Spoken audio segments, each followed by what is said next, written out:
Beste leerlingen van B1, ik ga even verder met een uitleg over die koperen mijnen. Kopermijnen. Ja, dus in Hispaniola, daar naartoe werden de Indianen, de Carcatillos, van de ABC-eilanden verplaatst.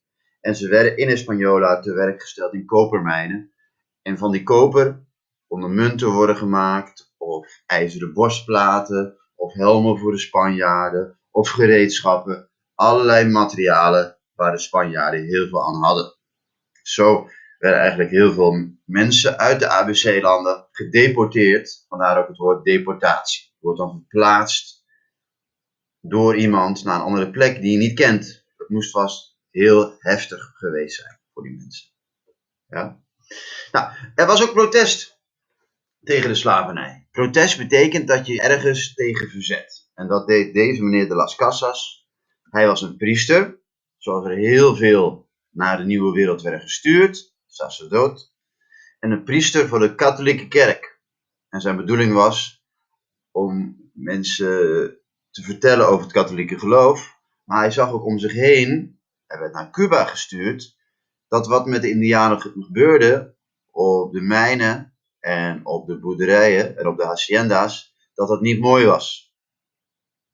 En hij verzette zich tegen de behandeling van de Indianen, de Carcatillos, de Cariben, als slaven.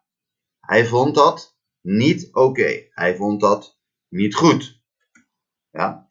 Dus hij tekende daar protest aan. Hij was een tegenstander van het gebruiken van de Carcatillos, van de Cariben en andere groepen Indianen uit de nieuwe wereld als een soort slaven eigenlijk in de mijnen om koper, goud, zilver te delven en op de boerderijen, de haciendas, te werken. Nou, in 1512 werd meneer de Las Casas naar Cuba gestuurd als priester, als Spaanse priester, door de katholieke kerk om daar les te geven en daar mensen te vertellen over het katholieke geloof. En hij beschreef wat hij zag in brieven en boeken die ook bij de Spaanse koning terechtkwamen.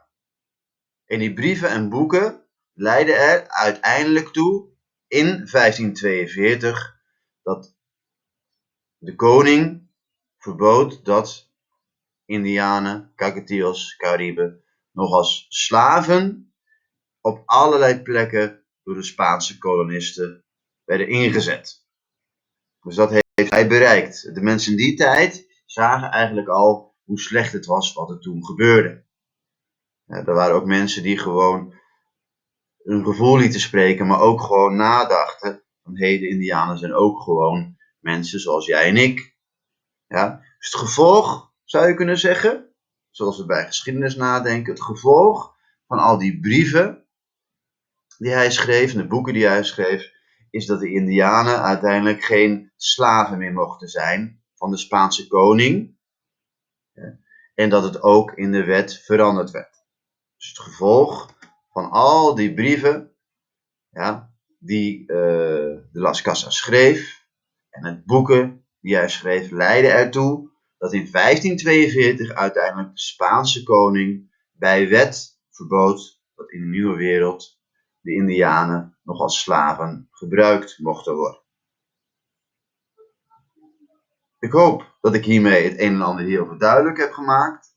Als je het niet goed snapt, je kunt natuurlijk altijd even nalezen in het boekje, hoofdstuk 3.